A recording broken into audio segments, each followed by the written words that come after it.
Assalamualaikum warahmatullahi wabarakatuh. Innal hamdalillah nahmaduhu wa nasta'inuhu wa nastaghfiruh wa na'udzu billahi min syururi anfusina wa min sayyiati a'malina. May yahdihillahu fala mudhillalah wa may yudlil fala hadiyalah. Wa asyhadu an la ilaha illallah wahdahu la syarikalah wa asyhadu anna Muhammadan abduhu wa rasuluh. Allahumma salli wa sallim wa barik ala nabiyyina Muhammad wa ala alihi wa sahbihi wa man tabi'ahum bi ihsanin ila yaumiddin, amma ba'du. Alhamdulillah, ma'asyiral muslimin, ma'asyiral ikhwa wal akhwat fid din rahimakumullah, kaum muslimin para pemerhati Rojak TV dan Radio Rojak dimanapun antum berada, juga para pendengar Radio Rojak Kendari. Semoga Allah subhanahu wa ta'ala senantiasa melimpahkan kebaikan kepada antum semua. Alhamdulillah, di pagi hari ini ya, di bulan Ramadan Al-Mubarak, bulan puasa yang penuh berkah, kita dipertemukan kembali di dalam majelis ilmu yang mulia, yang semoga menjadi sebab diberatkannya, dijadikan berat timbangan kebaikan-kebaikan kita pada hari kiamat nanti, dan menjadi sebab Allah subhanahu wa ta'ala memudahkan kita senantiasa istiqamah di atas iman, di atas Islam sampai di akhir hayat kita. Barakallahu fikum, kita bertemu kembali dalam kajian membahas kitab yang sangat bermanfaat, kitab Miftahu Daris Sa'adah, buah karya dari Al-Imam Syamsuddin Abu Abdillah Ibnu Qayyim al-Jauziyah rahimahullahu ta'ala, di pembahasan Al-Ilmu Fadluhu wa Syarafuhu. Saat ini ya kita masih di pembahasan tentang aujuhu tafdilil ilmi, segi-segi keutamaan dan kemuliaan ilmu. Sekarang kita sampai di Al-Wajhut Tis'un, ya, segi yang ke-90. Al-ilmu khairun minan nawafil. Ilmu lebih baik daripada amalan-amalan sunnah. Ini kelanjutan dari pembahasan yang lalu, yang telah kita bawakan pendapat para ulama, dan awal-awalnya kita nukilkan pernyataan dari Al-Imam Syafi'i rahimahullah ta'ala yang mengatakan ya, laisa syai'un ba'dal faraidi afdhala min talabil ilmi. Tidak ada satu amal pun setelah amal-amal yang Allah wajibkan yang lebih utama daripada amalan menuntut ilmu agama. Sekarang pembahasan yang berikutnya ini ya, melanjutkan pembahasan yang lalu di segi yang ke-90 ini. Al-Imam Ibnu Qayyim rahimahullah ta'ala membawakan sebuah riwayat di sini.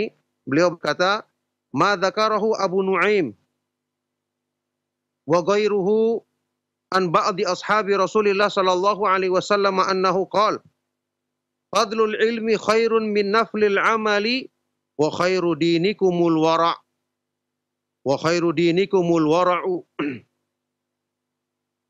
Yang diriwayatkan oleh Imam Abu Nu'aim Al-Asbahani dalam kitab Hilyatul Auliya, ya. Dan selain beliau dari salah seorang sahabat Rasulullah sallallahu alaihi wasallam, bahwa sahabat ini radhiyallahu taala anhu berkata,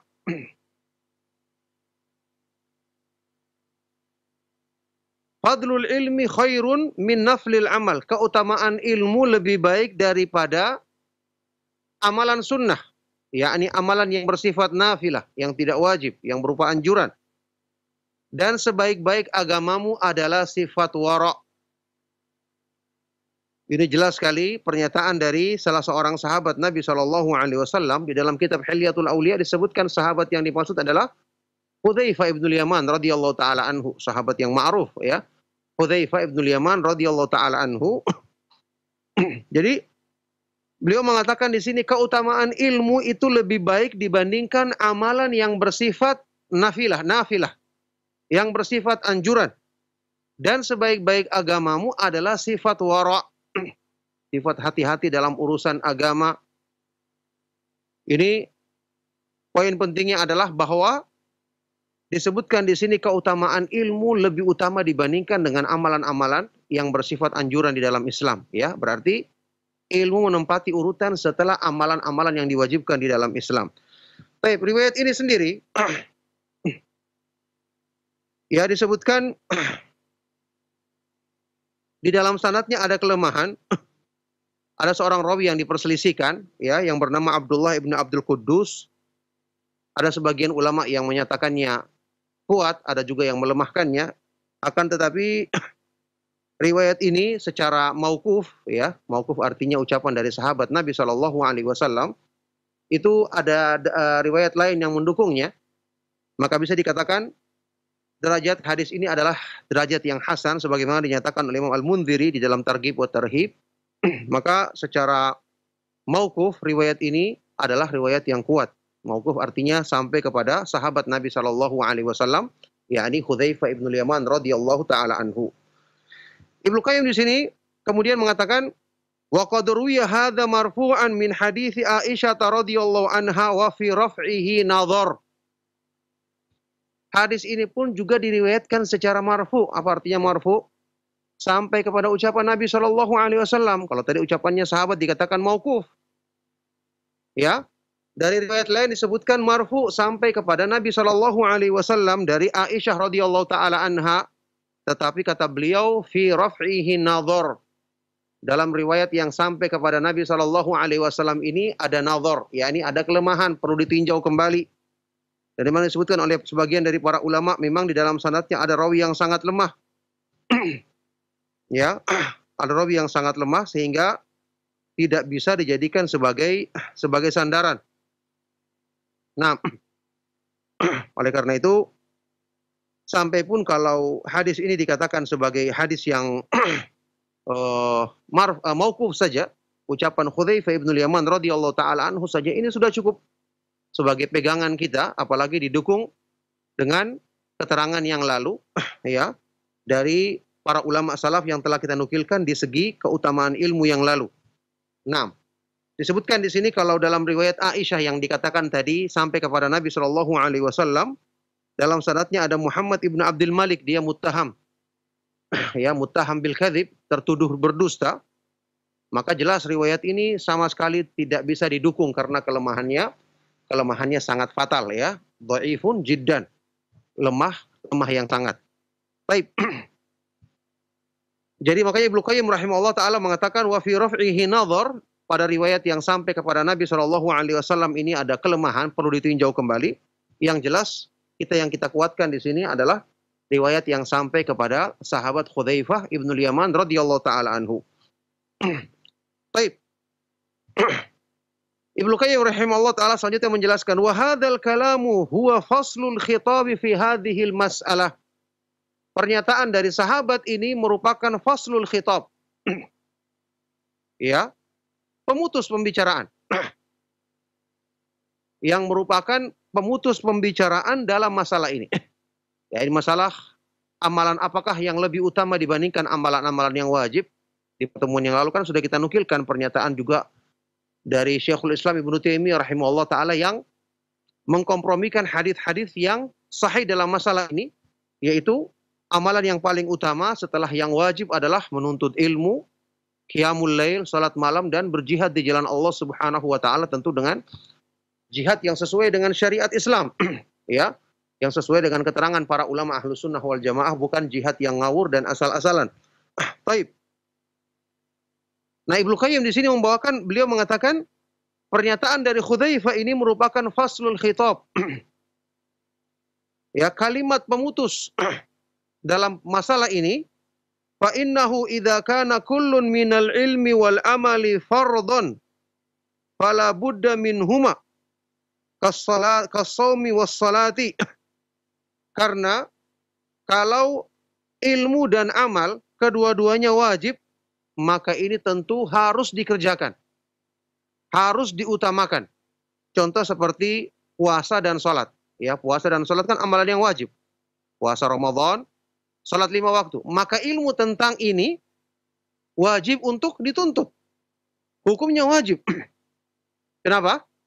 Karena kaidah yang ma'ruf dalam kaidah fikih, ma la yatimul wajibu illa bihi fahuwa wajib. Kaidah usul fikih yang terkenal. Sesuatu yang tidak akan sempurna kewajiban tanpanya, maka sesuatu itu hukumnya wajib. Ya. Jadi kalau yang berhubungan dengan amalan yang wajib seperti pelaksanaan salat 5 waktu, pelaksanaan puasa yang sesuai dengan sunnah Rasulullah Shallallahu Alaihi Wasallam, sesuai dengan petunjuk Allah dan Rasulnya, amal-amal yang wajib, maka menuntut ilmu tentangnya wajib. karena tidak akan sempurna kita melaksanakan amal tersebut tanpa ilmu, tanpa kita memahami, ya, yang berhubungan dengan hukum-hukumnya, syarat-syaratnya, pembatal-pembatalnya, hal-hal yang merupakan kewajiban-kewajibannya dan hal-hal yang merupakan penyempurna-penyempurnanya atau amalan-amalan sunnah padanya. Ini wajib untuk kita ketahui. Tapi kata beliau, fa idza kana fadlaini,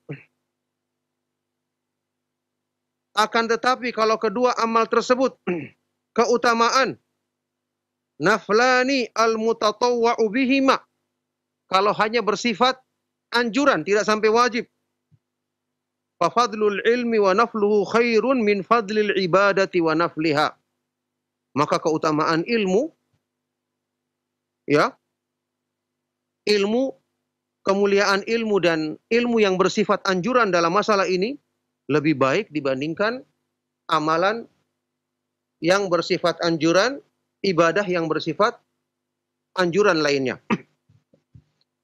Jadi kita perhatikan penjelasan beliau di sini, ya. Kalau berhubungan dengan amalan yang wajib, kayak tadi sholat 5 waktu atau ibadah puasa Ramadan, ini hukumnya wajib, jelas, termasuk rukun Islam bahkan, ya, kita ketahui. Maka ilmu tentangnya berarti wajib. Ilmu tentangnya berarti wajib. Maka ini tidak ada lagi perselisihan pendapat. Wajib kita menuntut ilmu tentangnya. Ya, karena amalan ini wajib, maka harus diutamakan. Dan karena tidak bisa kita mengamalkannya dengan benar kecuali dengan mempelajarinya, mempelajari yang sesuai dengan petunjuk Allah dan Rasulnya, maka pelajaran atau menuntut ilmu dalam masalah ini wajib. Sekarang yang berhubungan dengan misalnya amalan yang sunnah, contoh salat sunnah, ibadah puasa yang sunnah, sedekah yang sunnah dan yang lainnya, bacaan Al-Quran atau berzikir dan yang lainnya, maka menuntut ilmu tentangnya, ya, secara kedudukannya itu lebih utama dibandingkan amalan-amalan sunnah tersebut. Berdasarkan penjelasan atau ucapan dari Hudzaifah dalam riwayat ini. Li'annal ilma ya'ummu naf'uhu sahibahu wan nasa ma'ahu. Kenapa dikatakan menuntut ilmu lebih utama dibandingkan amalan-amalan sunnah ini? Ya. Kan karena menuntut ilmu manfaatnya lebih umum, lebih luas cakupannya. Bermanfaat bagi orangnya sendiri dan juga bagi orang lain. Orang yang menuntut ilmu, dia bisa membenarkan ibadahnya sendiri. Dan dia bisa mengajarkannya kepada orang lain. Manfaatnya itu melampaui dirinya sendiri. Lebih luas cakupannya. Wal ibadatu yahtassu naf'uhu bi sahibiha.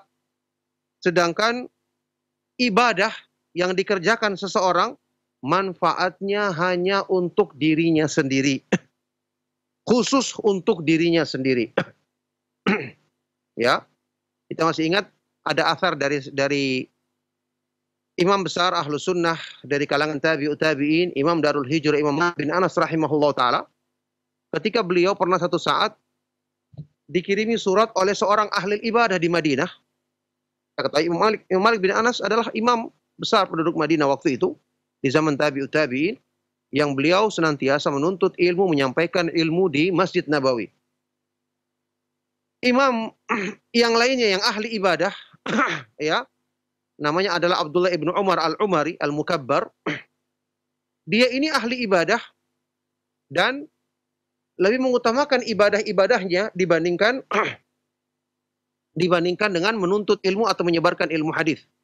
Maka dia pun menulis surat kepada Imam Malik untuk menghimbaunya agar memperbanyak ibadahnya, mengurangi majelis atau kajian ilmu hadis yang disampaikannya.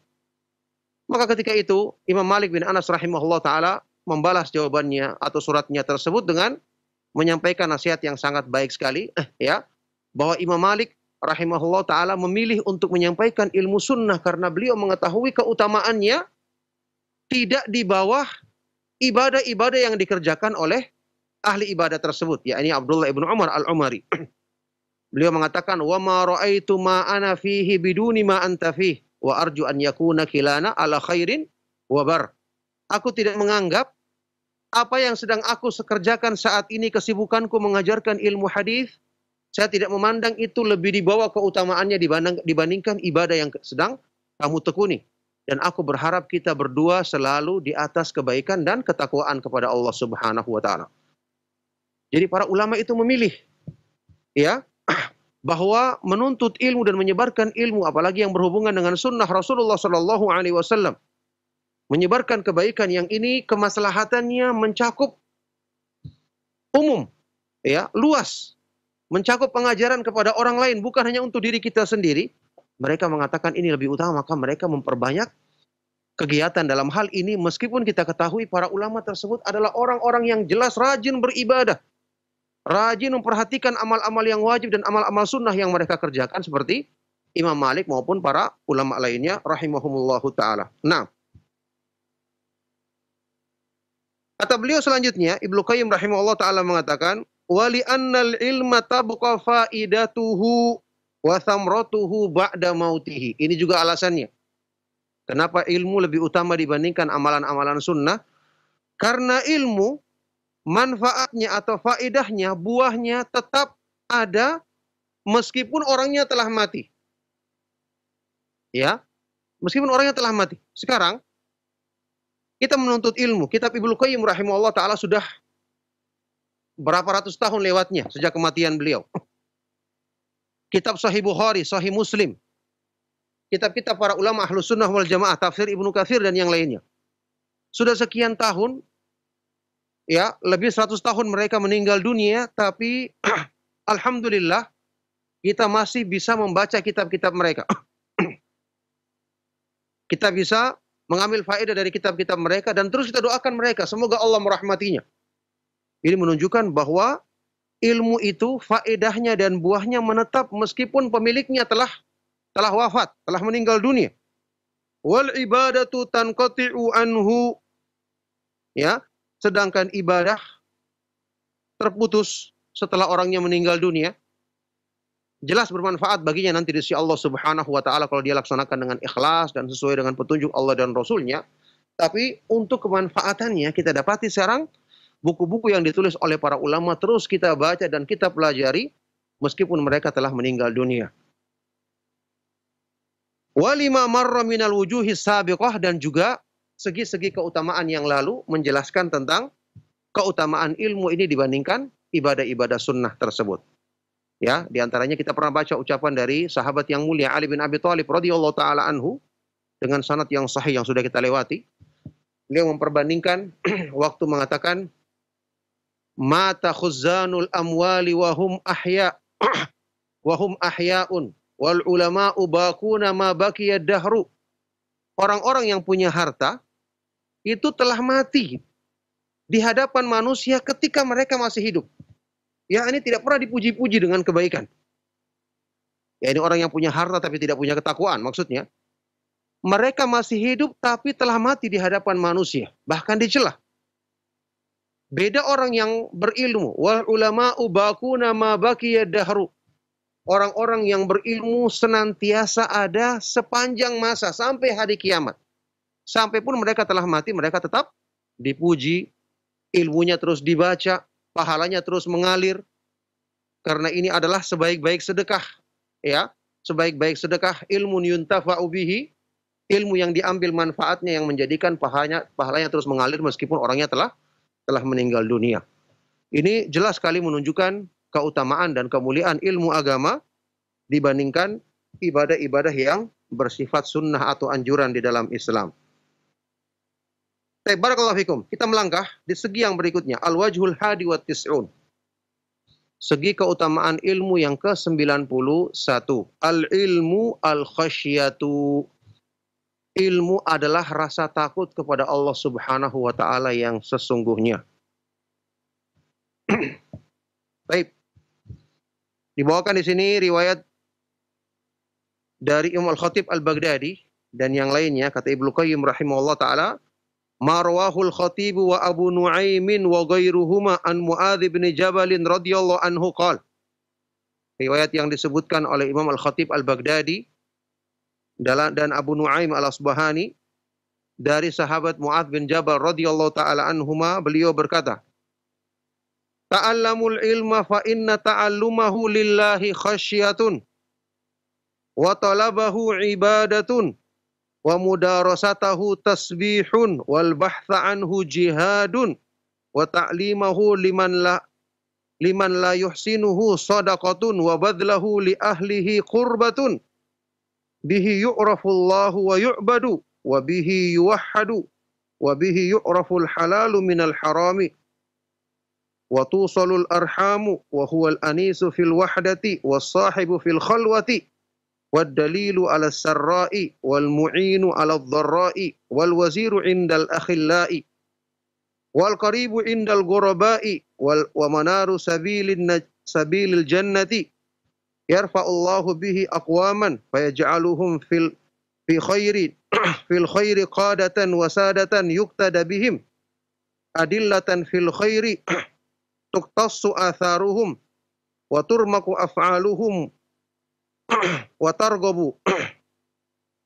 targhabul malaikatu fi khallatihim wa bi ajnihatiha tamsahuhum yastaghfiru lahum kullu radbin wa yabisin hatta hitanul bahri wa hawamuhu wa sibaul barri wa an'amuhu was-sama'u wa nujumuha wal ilmu hayatul qulubi minal ama wa nurul absari minadh dhulam wa quwwatun lil abdani minadh dha'fi yablughu bihi al abdu manazil al abrari wad darajatil ula at-tafakkuru fihi yu'dalu bis siyam wa mudarasatuhu bil qiyam wa huwa imamun lil amali wal amalu tabi'uhu yulhimuhu as-su'ada'u wa yuhramuhu al ashqiya'u wa hadzal atharu ma'rufun an Mu'adz radhiyallahu taala anhu. Baik, ini dalam sebuah athar yang panjang diriwayatkan tadi Imam Al-Khatib Al-Baghdadi dan Abu Nu'aim Al-Asbahani dari sahabat yang mulia Mu'adz bin Jabal radhiyallahu taala anhu. Dikatakan oleh Ibnu Qayyim ini adalah athar yang ma'ruf, ya, yang terkenal dari ucapan sahabat yang mulia Mu'adz bin Jabal radhiyallahu taala anhu. Kita baca, ta'allamul ilma, pelajarilah ilmu karena mempelajarinya ikhlas karena Allah ini merupakan khasyah, rasa takut yang sesungguhnya. Allah Subhanahu wa taala berfirman, "Innama yakhsyallaha min ibadihi al-ulama" dalam surat Fatir. Sesungguhnya yang takut kepada Allah, yang memiliki khasyah, ketakutan yang sesungguhnya, ketakwaan yang sesungguhnya kepada Allah hanyalah orang-orang yang berilmu. Maka mempelajarinya karena Allah ini akan melahirkan khasyah. Ya. Makanya para ulama menyebutkan dengan pernyataan seperti ini, seperti Imam Ahmad mengatakan al-ilmu khasyatullah, ilmu itu adalah rasa takut kepada Allah Subhanahu wa taala. Wa talabahu ibadatun, menuntutnya adalah ibadah. Mudarasatahu, saling mempelajarinya adalah tasbih, ya, bernilai zikir, mensucikan Allah. Wal bahtha anhu, mengkajinya, membahasnya adalah jihad, berjihad di jalan Allah. Mengajarkannya kepada orang yang tidak mengetahuinya adalah sedekah, bernilai sedekah. Bahkan ini adalah sebaik-baik sedekah. Wa badlahu li ahlihi qurbatun, mencurahkan ilmu ini kepada orang yang ahli, ya, kepada orang yang ahlinya, ini merupakan kurbah untuk mendekatkan diri kepada Allah. Ya, kita ajarkan kepada orang yang tidak tahu ini ibadah, kita sampaikan kepada orang yang bisa membawanya, kepada orang yang ahli, maka ini juga kurbah, ya, ibadah untuk mendekatkan diri kepada Allah Subhanahu wa taala. Dengan ilmu Allah dikenal dan diibadahi semata-mata. Dengannya Allah Subhanahu wa taala ditauhidkan. Manusia mentauhidkan Allah dengan mengenal ilmu agama. Dengan ilmu diketahui yang halal dari yang haram. Dengan ilmu silaturahim disambung. Dialah al-anis minal wahdati, ya, yang menyertai ketika kita sendirian. Dialah yang menemani kita fil khalwati, ketika kita sedang sendirian, ya, tidak ada teman. Dialah petunjuk dalam kegembiraan dan penolong ketika kita menghadapi kesulitan. Dialah al-wazir, pendamping kita ketika kita bersama orang-orang yang dekat dengan kita. Dialah yang dekat ketika kita bersama orang-orang yang asing. Ilmu adalah menara jalan yang menunjukkan jalan menuju surga. Dengan ilmu Allah Subhanahu wa taala mengangkat derajat beberapa kaum sehingga Allah jadikan mereka dalam kebaikan sebagai pemimpin, sebagai komandan yang dijadikan sebagai panutan. Mereka adalah adillatan fil khair, penunjuk dalam kebaikan. Jejak-jejak mereka diikuti. Perbuatan-perbuatan mereka diperhatikan untuk diteladani.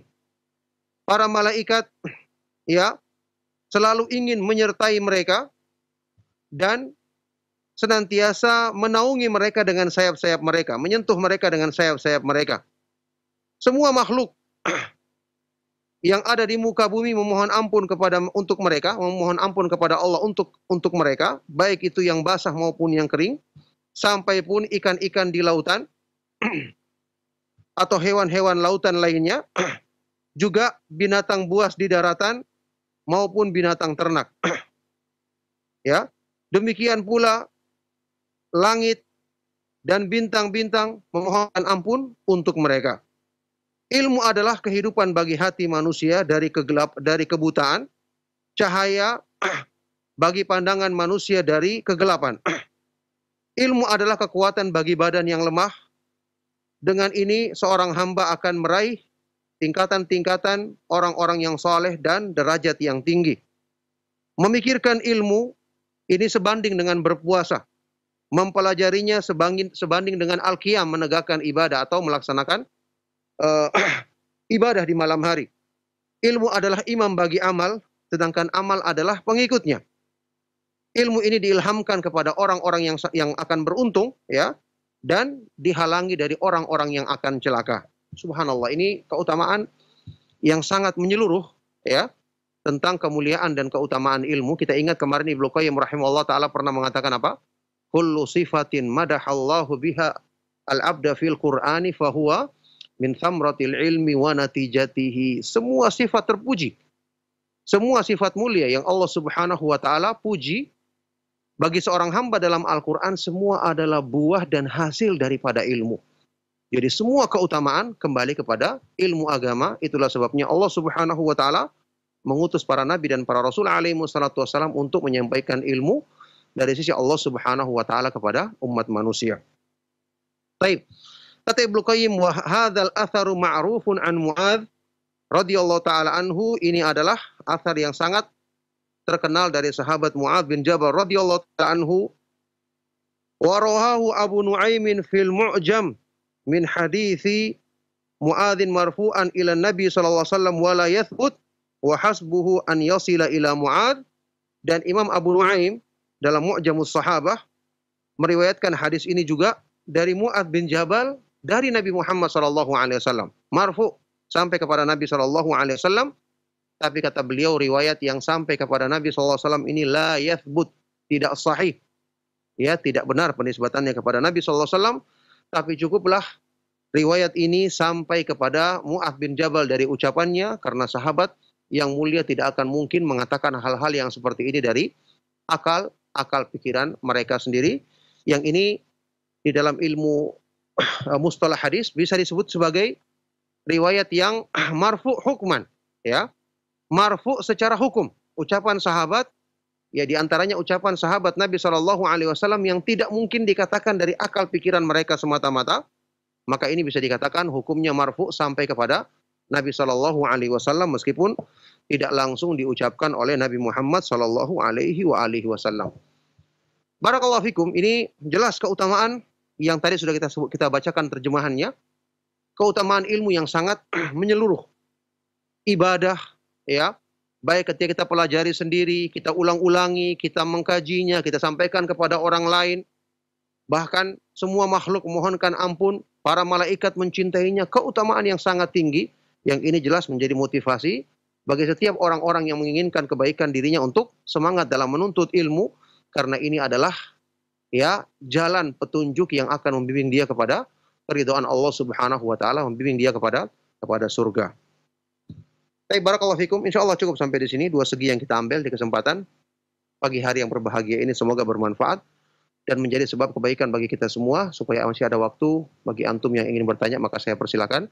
Sallallahu wasallam wa barak ala nabiyina Muhammad wa ala alihi wa sahbihi wa man tabi'ahum bi ihsanin ila yaumiddin walhamdulillahi rabbil alamin. Nah, barakallahu fikum. Anda Ustaz, wafik barakallah, jazakallah khairan Ustaz atas materi yang telah disampaikan di kesempatan pagi hari ini.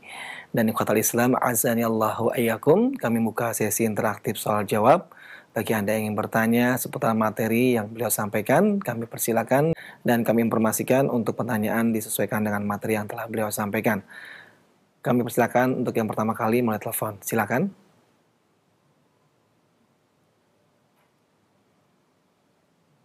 Ya, silakan. Warahmatullahi wabarakatuh. Waalaikumsalam warahmatullahi wabarakatuh. Ya, dengan siapa Bapak dan berada di mana?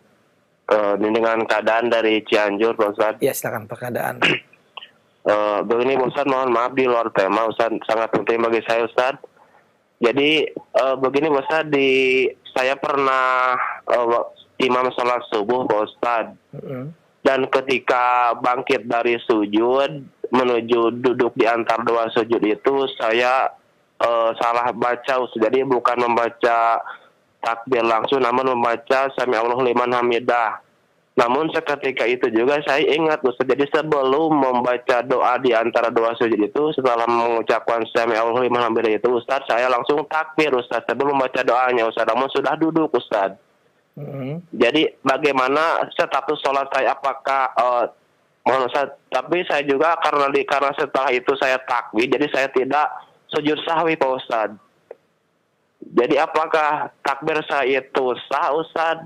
Ya, apakah salat saya harus diulang, Ustaz? Mohon penjelasannya, Ustaz. Baik, terima kasih. Assalamualaikum warahmatullahi wabarakatuh. Waalaikumsalam warahmatullahi wabarakatuh. Kami persilakan pada Ustaz. Silakan, Ustaz. Pertama, di dalam sebuah hadis yang dinyatakan sahih atau hasan oleh Syalbani rahimahullah taala, sujud sahwi itu sebenarnya bisa kita lakukan meskipun kita hanya ragu-ragu saja. Ya, Rasulullah SAW bersabda, likulli sahwin sajdatan. Setiap yang ada kelupaan itu kita melakukan sujud. Ya, seandainya waktu itu dia melakukan sujud sahwi saja, itu sudah tidak ada masalah setelah itu. Ya, sudah tidak ada masalah setelah itu, karena bacaan-bacaan yang disebutkan tadi, bacaan takbir intiqal, ya, ini hukumnya wajib. Apalagi tadi dia kelupaan, kemudian dia telah menggantinya. Segera menggantinya, ya yang paling terbaik tadi harusnya dia mengucapkan sujud sahwi di situ. Permasalahannya melakukan sujud sahwi di akhirnya, di akhir salatnya. Permasalahannya adalah kalau seandainya dia makmum, sudah tidak ada masalah karena keumuman hadis Rasulullah SAW, beliau bersabda, al-imamu dhamin wal muadzinu mu'taman. Imam itu adalah penanggung jawab. Jadi kalau dia seorang makmum, tidak ada masalah karena kekurangan-kekurangan dari makmum, apalagi ini kelupaan, maka ditanggung oleh imam.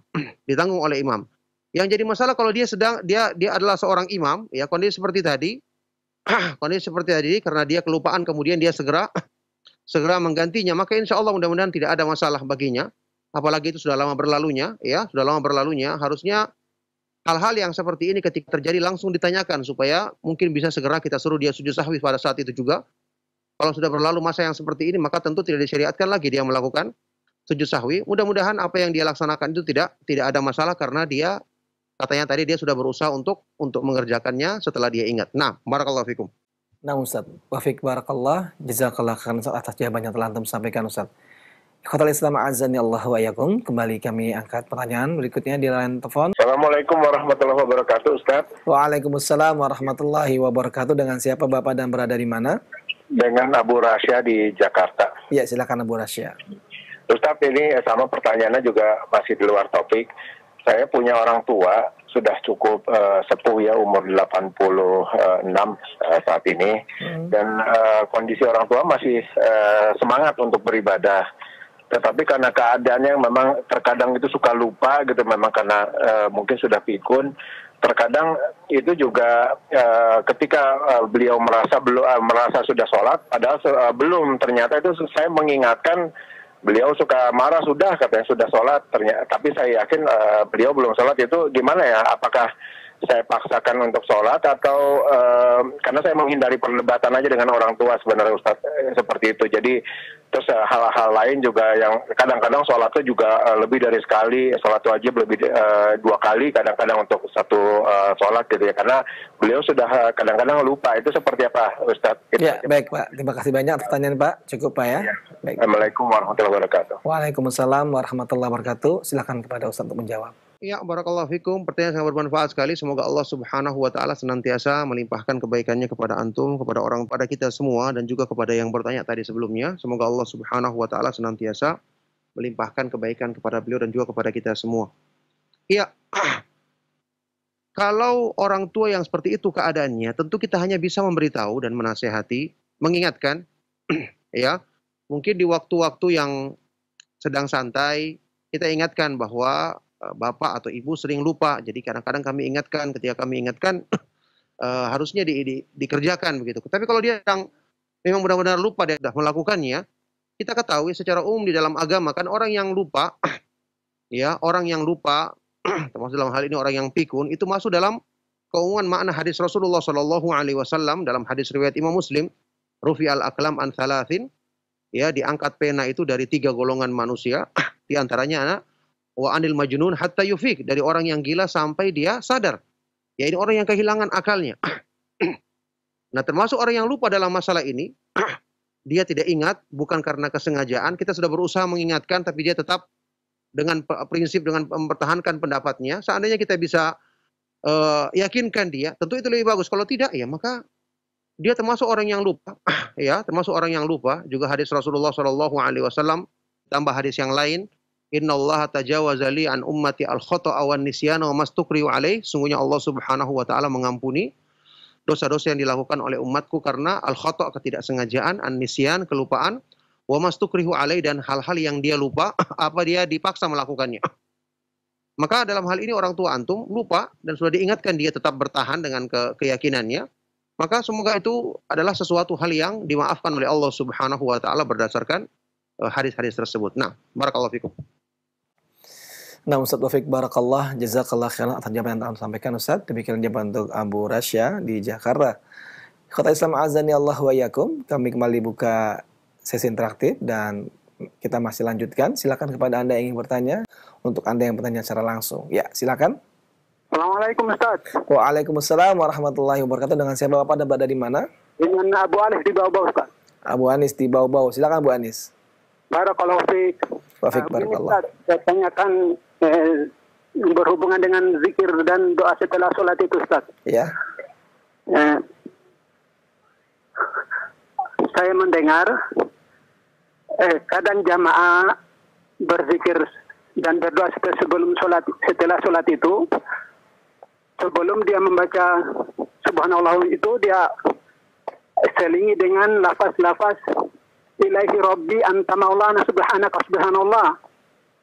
Kemudian setelah subhanallah 3 kali dia membaca lagi subhanallahilladzi daiman abada syukur alhamdulillah.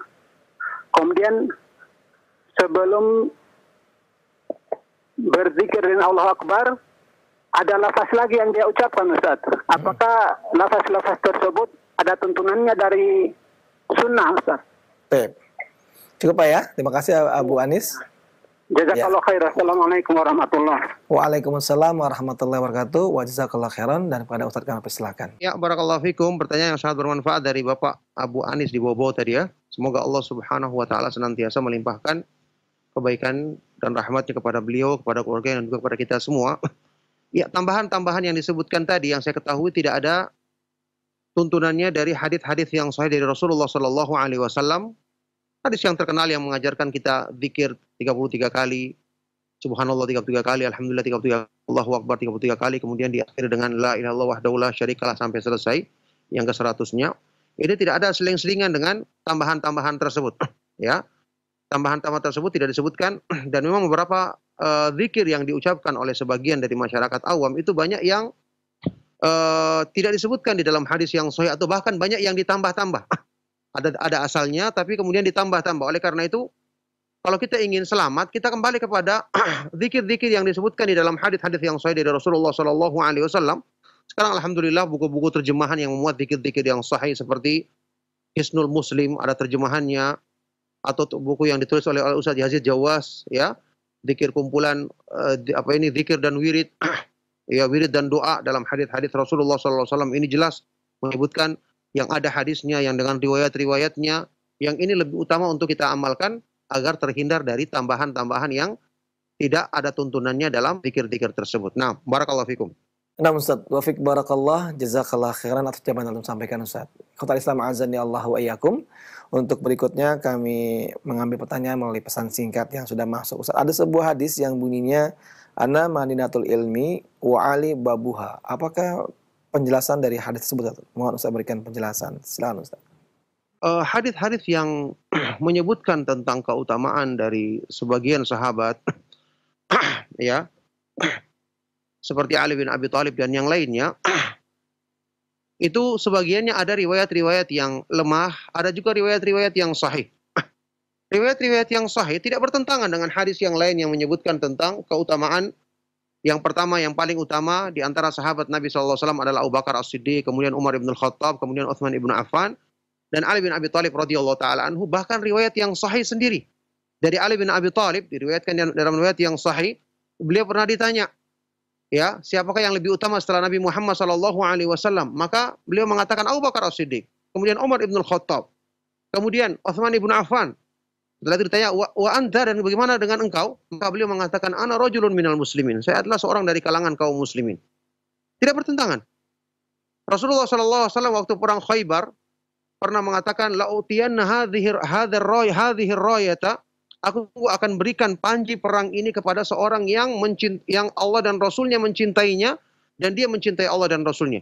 Diberikan kepada Ali bin Abi Thalib radhiyallahu taala anhu. Ini tidak bertentangan. Memang Ali bin Abi Thalib dicintai oleh Allah dan Rasulnya. Tapi keutamaannya dibandingkan sahabat yang lain, ya, jelas. Ali bin Abi Thalib sendiri yang mengatakan dalam hadis yang sahih bahwasanya Abu Bakar As-Siddiq yang paling utama, kemudian Umar ibn Al-Khattab, dan ini disepakati oleh sahabat yang lain. Tidak ada yang mengingkarinya, bahkan semua kaum muslimin kecuali orang-orang ahlul bid'ah dari kalangan Syiah dan yang lainnya. Ya, yang mengingkari hal ini dengan membawakan riwayat-riwayat yang palsu, riwayat-riwayat yang tidak benar penisbatannya kepada Rasulullah SAW maupun ahlul bait. Nah, barakallahu fikum. Nah Ustaz, wafik barakallah, jazakallah khairan atas jawaban yang telah sampaikan Ustaz. Dan masih kami angkat pertanyaan melalui pesan singkat Ustaz. Ustaz, saya memiliki orang tua yang bisa melihat masa depan orang lain. Bisa tahu anaknya atau menantunya lagi apa yang sedang dirasakan keluarganya. Intinya tentang hal yang gaib Ustaz. Tapi beliau bukan dukun. Beliau sangat taat beribadah dan juga suka menyaksikan kajian-kajian di Roja TV.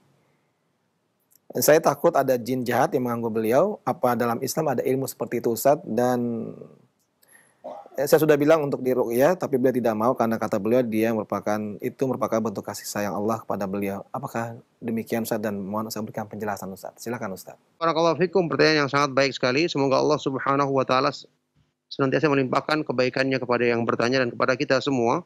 Ya, ilmu yang seperti ini tidak ada di dalam Islam. Ini adalah tipu daya syaitan. Karena kalau seandainya ada yang mengetahui hal ini, Nabi SAW yang paling pantas mengetahuinya.